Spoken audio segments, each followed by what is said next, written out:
it doesn't address the big structural problems that we've got within our banks and financial system.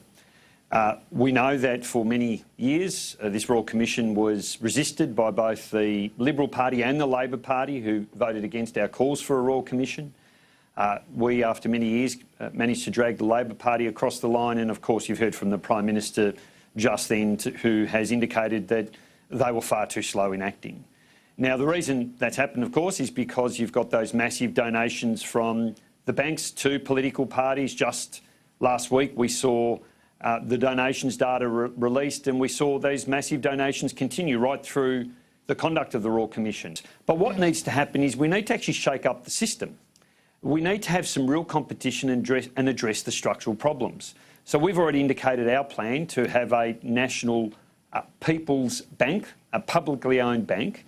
We need to deal with the issue of vertical integration. So you've got to break that up. And what that means is that banks focus on loans and deposits, and where you've got other more complex financial instruments, insurance, super, they're dealt with by other organisations, not by the banks who are trying to fleece people out of complex, dodgy financial products. We need a decent regulator back in charge. The ACCC should be the regulator in charge of the banks, rather than handing over responsibility to pursue misconduct from the regulators who have already failed.